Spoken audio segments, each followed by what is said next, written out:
విశ్వశక్తి సహాయంతో డబ్బు, ఐశ్వర్యం మీ సొంతం చేసుకోండి. కేవలం రూ. 999కి లా ఆఫ్ అట్రాక్షన్ వర్క్షాప్. తేదీ అక్టోబర్ 25. నమస్తే, నేను మీ మాధురి. రెడ్డి గారు, మనకి బ్రహ్మ ముహూర్తం దీని గురించి పెద్దలు చాలా ప్రాముఖ్యత గురించి కూడా చెప్తూ ఉంటారు.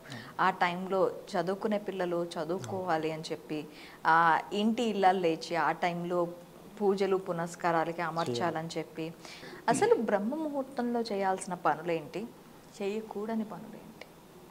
చాలా మంచి ప్రశ్న అండి. బ్రహ్మ ముహూర్తం అని ఒక పేరు పెట్టారు కదా, ఓకే. దాని ఏంటంటే సూర్యోదయానికంటే ముందు, సూర్యుడు ఉదయించడానికంటే ముందు అనేటువంటిది ఒక టైం పీరియడ్ తీసుకున్నాం. మామూలుగా 4 o'clock అని రకరకాల చెప్తున్నాను కదా, ఆ టైంలో అయితే ఒక రోజు 24 గంటలు ఉన్నప్పుడు 24 గంటలు మంచి టైము చెడు టైం ఉంటుందా? అలాగే రోజుల్లో కూడా ఈ వారం మంచిది, ఈ వారం చెడ్డదని కానీ, ఈ బ్రహ్మ ముహూర్తం అని కానీ, లేకుంటే కనుక ఏదైనా సరే యమగండాలని కానీ, నిజంగా ఇవన్నీ ఎలా ఉంటాయి ఏంటి అనేది ఒకసారి ఆలోచించండి సైకలాజికల్గా. ఓకే. వీటన్నిటిని పిచ్చి నమ్మకాలు కొట్టేయకుండా కొన్ని విషయాలు ఆలోచించండి. ఫస్ట్ థింగ్ ఏంటంటే, ఒక వ్యక్తి ఉన్నాడు అనుకోండి, ఆ వ్యక్తి ఈ జనజీవన స్రవంతులు ఎక్కడైతే ఉన్నాడో ఇక్కడ కూర్చొని నేను దేవుని సాధన చేస్తున్నా అనుకోండి. ఫర్ ఎగ్జాంపుల్ ఏదైనా సరే ఒక మహర్షి సాధన చేయాలనుకోండి, ఇక్కడ కూర్చొని సాధన చేశారనుకోండి, వెళ్తూ వస్తున్న వాళ్ళు సౌండ్లు అవి ఇవి రకరకాలటువంటి వాళ్ళకి డిస్టర్బెన్స్ వస్తుంది. కాబట్టి వాళ్ళు ఏం చేయాలనుకున్నారో అది చేయలేరు. కాబట్టి ఏం చేస్తారంటే వాళ్ళు అరణ్యాలకు వెళ్ళిపోతారు, పర్వతాల దగ్గరికి వెళ్ళిపోతారు, నదీ తీరాలకు వెళ్ళిపోతారు. దాని వెనుక సైన్స్ కూడా అదే అండి. ఏంటి తెలుసా అండి, ఈ ప్రజల్లో ఎక్కువ మందిలో ఉంటే నాకు డిస్టర్బెన్స్ అని ఒకటి, రెండవది మనం చెప్పుకున్న విశ్వం అంతా ఎనర్జీ అని చెప్పుకున్నాం కదా, ఎనర్జీ అన్నా కూడా ఏమవుతుందంటే ఎనర్జీ అన్ని చోట్ల ఒకేలా ఉండదు. అవును, విశ్వం అంతా ఎనర్జీ ఉంటుంది, అన్ని చోట్ల ఎనర్జీ ఒకేలా ఉండదు. అలాగే ఈ విశ్వం అంతా దేవుడు ఉన్నాడు, కానీ దేవుని యొక్క శక్తి అన్ని చోట్ల ఒకేలా ఉండదు. మీరు అర్థం చేసుకోవాలి సార్. ఈ అణువణువులో దేవుడు ఉన్నప్పుడు ఎక్కడైనా ఒకటే కదా, నేను దేవుడు గుడికి ఎందుకు పూజ చేయాలి, లేదంటే ప్రముఖ ప్రసిద్ధి చెందినటువంటి క్షేత్రాలకి ఎందుకు వెళ్ళాలి, లేదంటే ఇక్కడికి ఎందుకు వెళ్ళాలి, హిమాలయాలకి ఎందుకు వెళ్ళాలి అంటే అక్కడ ఉన్నటువంటి ఎనర్జీ లెవెల్స్ మారుతాయి. కాశీలో అంట అండి, మీరు ఎక్కడ చూసినా ఎనర్జీ లెవెల్స్ ఉంటాయంట, ఎక్కడ ఎనర్జీస్ ఉంటాయంట. కాశీ అనే ప్లేస్లో ఎక్కడ చూసిన ఎనర్జీ ఉంటాయంట. అక్కడ మీరు వెళ్ళి నార్మల్ ఇక్కడ చేసేటువంటి మంత్ర సాధన ఏదో ఉంటుందో, ఇక్కడ కొన్ని కోట్ల సార్లు వచ్చేటువంటి ఫలితం ఏదో ఉంటుందో, అక్కడ 1000 సార్లు 2000 సార్లు లక్షలకు వచ్చేస్తుందంట. అంటే రేషియో డిఫరెన్స్ ఉంటుంది, అన్ని రెట్లు డిఫరెన్స్ ఉంటుంది అంట. ఓకేనండి. అలాగే నేచర్లో చెట్లకు ఒక ఎనర్జీ ఉంటుంది, ఓకే అండి. వాటర్కి ఒక ఎనర్జీ ఉంటుంది, పర్వతాలకు ఒక రకమైన ఎనర్జీ ఉంటుంది. ఓకే, ఆ ఎనర్జీని మనం అందరం వెళ్ళి తీసుకున్నాం అనుకోండి, ఓకే, ఏమవుతుందంటే అందరికీ డిస్ట్రిబ్యూట్ అవుతుంది, అప్పుడు తగ్గుతుంది. ఫర్ ఎగ్జాంపుల్ మన ఇంట్లో నలుగురు సరిపడే భోజనం చేస్తే, ఓకే, ఈరోజు సడన్గా ఒక నలుగురు వచ్చేసారు, టైంకి మనం చేసానికి టైం లేదనుకోండి, ఈ నలుగురు ఏం చేస్తామంటే కడుపు నిండా తినలేను కాబట్టి కొంత తింటాం. ఆయన కొంత వీళ్ళ కొంత గెస్ట్లకు ఫస్ట్ పెడతాం, కొంత మనం తింటాం, కొంత ఏదో సర్దుబాటు చేసుకుంటాం. ఎనర్జీ కూడా అలాగే అవుతుంది మనకి. అందుకని ఏం చేస్తారంటే పగలు ప్రతి ఒక్కరు తిరుగుతూ ఉంటారు, పగలు ప్రతి ఒక్కరు మెలకుగానే ఉంటారు, ప్రతి ఒక్కరు ఆ ఎనర్జీని తీసుకునేటువంటి పనిలోనే ఉంటారు. మనం తీసుకోం పర్టికులర్గా ఏదో తీసుకొని ఏదో లాగేసుకొని మనం చేసుకోమని, ఓకేనండి. ఎనర్జీని ఎప్పుడు కూడా మనం ఏదో లాగేసుకొని అట్లా చేసుకోం, కానీ ఆటోమేటిక్గా అది ప్రాసెస్ జరుగుతూనే ఉంటుంది. ఈ ప్రాసెస్ జరుగుతున్నప్పుడు ఎవరైతే అర్లీ మార్నింగ్ ఈ బ్రహ్మముహూర్తం చెప్పేటువంటి ఆ టైంలో ఎవరైతే లేచి వాళ్ళ కోరికలు, వాళ్ళ అఫర్మేషన్స్, వాళ్ళ ఏవైతే ఉన్నాయో, లేదంటే వాళ్ళు చదువుకునే చదువు కానీ ఏదైతే ఉందో అది వాళ్ళు స్టార్ట్ చేస్తే కనుక వాళ్ళకి ఎక్కువ రిజల్ట్ వస్తుంది అని అంట. ఫర్ ఎగ్జాంపుల్ ఒక భక్తుడు ఉన్నాడు అనుకోండి, వాడు ఏదో సాధన చేశాడు అనుకోండి, ఆ టైంలో చేస్తే కనుక త్వరగా వెళ్ళిపోతుంది. ఓకే, ఈ ఎనర్జీ అంతా కూడా తొందరగా వాళ్ళకి రీచ్ అవుతుంది. మంత్ర సాధన అంటే ఏం లేదండి, మంత్రం అంటే ఏంటి, ఓకే, ఈ మంత్రం ఒక ధ్వని, ఒక సౌండే కదండి, ఓకే అండి. ఈ సౌండ్ ద్వారానే మనకి ఎనర్జీ క్రియేట్ అవుతుంది.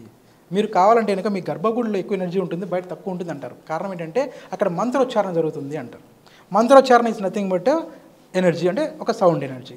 అయితే దాన్ని కూడా ఒక రిధంలో మన వాళ్ళు గొప్ప వాళ్ళు పెద్దవాళ్ళు ఇచ్చారు, మహర్షులు మహానుభావులు. ఏంటంటే ఆ ఎనర్జీలో ఆ రిధంలో ఇస్తే నీకు హీల్ అవుతుంది, ఏదైనా సరే అనారోగ్యం ఉంటే పోతుంది, లేదంటే ఇంకా మంచి జరుగుతుంది అని ఇచ్చారు. దాంతోపాటు కొన్ని లోహాలు, ఓకేనండి, ఆ లోహానికి చేరితే అది మళ్ళీ మనకు చేరితే ఎక్కువ వస్తుందని కొన్ని సైన్స్ చెప్తారనమాట.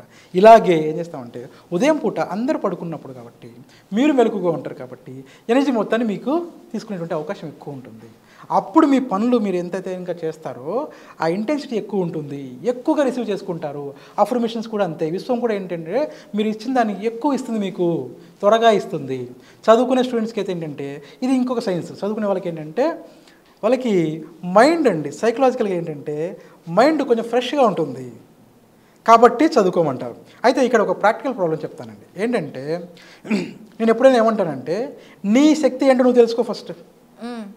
వాళ్ళు చెప్పారు మహానుభావులు గొప్పవాళ్ళు కాదనట్లేదు, కానీ ఈరోజు ఉన్నటువంటి ఈ ఈ లైఫ్లో మనకు రాత్రి 9 గంటల లోపు పడుకోవాలంటే పడుకోగలరా? అంతకుముందు ఏం చెప్పారు తెలుసా అండి, సూర్యాస్తమయం కంటే ముందు తినేశారని చెప్పారు. సూర్యాస్తమయం అంటే ఇప్పుడు 6:30 లోపల అయిపోతుంది. 6:30 లోపల మనం భోజనం చేయగలరా, చేసి పడుకోగలరా? అంటే చీకటి పడేసరికి 7 గంటలు 7:30 పడుకోగలరా అంటే ఒకప్పుడు పడుకున్నారు. ఒకప్పుడు నేను చూశాను, నేను కూడా పడుకున్నాను.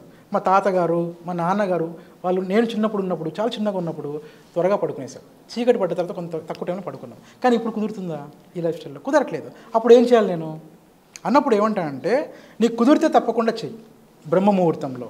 కుదరట్లేదు ఒక స్టూడెంట్ అనుకోండి, నాకు బ్రహ్మ ముహూర్తంలో కుదరట్లేదు సార్ ఏం చేయాలా అంటే తప్పులేదు. నీ ఎనర్జీ ఎక్కడ ఉందో చెక్ చేసుకో. 24 గంటల్లో నువ్వు ఏ టైంలో నువ్వు చేస్తే బాగా వస్తుంది చెక్ చేసుకొని ఆ టైంలో చెయ్యి. ఒకవేళ కాదనుకోండి, ఫర్ ఎగ్జాంపుల్ ఒక వ్యక్తిని 10 o'clock లేస్తాను సార్ ఉదయాన్నే నాకు అలవాటు అయిపోయింది. సో సడన్గా ఎలా మార్చుకోవాలి సార్? సడన్గా మార్చుకోకండి. ఎలా చేయాలి తెలుసా? మీరు ఇవాళ 10 కదా, రేపు అలారం 9:30 పెట్టుకోండి. ఓకే అండి. ఒకేసారి 10 నుండి 6, 4 అయితే కనుక లేరు మీ వల్ల కాదు. 9:30 మైండ్ ఏం చెప్తుందంటే పెద్ద డిఫరెన్స్ ఏం కాదు, ఒక అరగంటే కదా అని మిమ్మల్ని ఏం చేస్తుంది సార్ 9:30 లేపేస్తుంది, మీరు వర్క్లోకి వెళ్తారు. ఓకే, అలా ఒక వారం రోజులు చేయండి. ఒక 1 week తర్వాత ఏం చేయాలంటే 9కి పెట్టుకోండి. లేదా మీరు 10 నుండి 9:45 పెట్టుకోండి. 15 minutes ఒక 1 month 2 months టైం పీరియడ్ పెట్టుకోండి. ఏం చేస్తారంటే కొంతకాలానికి మీరు బ్రహ్మముహూర్తం లేచి అలవాటు వచ్చేస్తుంది. ఎలాగా? ఒకేసారి తగ్గించకండి. 4 గంటలు 3 గంటలు 5 గంటలు ఒకసారి తగ్గించకండి, మీ వల్ల కాదు. పెద్ద పెద్ద టాస్క్లు ఎప్పుడైనా సరే చిన్న చిన్న మాడిఫికేషన్స్తోనే అవుతాయండి. ఒకేసారి పెట్టుకుంటే కాదు. 10కి లేచి వాడిని 4కి లేవంటే లేవాడు, లేచినా కూడా వాడి వల్ల కాదు, ఏం కాదు. వాడి మైండ్ పనిచేయదు, వాడికి నిద్రమత్తే ఉంటుంది. వాడు నువ్వు చదువుకోవాలంటే చదువుకోలేడు, దేవుని చేయమని ఏం చేయలేడు వాడు. కాబట్టి 10 o'clock 9:45 చేయండి, 9:30 చేయండి. అలా తగ్గించుకుంటూ కొంతకాలానికి కనీసం 2-3 నెలలకి వాళ్ళకి 4 o'clock చేయండి. మీ మైండ్ మీరే అంటే అలా తగ్గించుకుంటూ వచ్చి ఎప్పటికైనా సరే ఒక 3 నెలలకైనా సరే 108 రోజులకైనా సరే కనీసం ఏంటంటే 4 గంటలకు వచ్చేలా ప్రయత్నించండి. అప్పుడు ఏం చేయాలి? ఇక్కడ 4 గంటలకు వస్తే ఏ పనులు చేస్తామో రాత్రి కొంచెం త్వరగా చేసుకోవాల్సిన అంటే నిద్రపోవాల్సిన అవసరం ఉంటుంది. ఎందుకంటే ఒక మనిషికి ఆరోగ్యంగా ఉండాలంటే సఫిషియెంట్గా నిద్ర కూడా అవసరం అండి. భోజనంతో పాటుగా నిద్ర కూడా అవసరమే.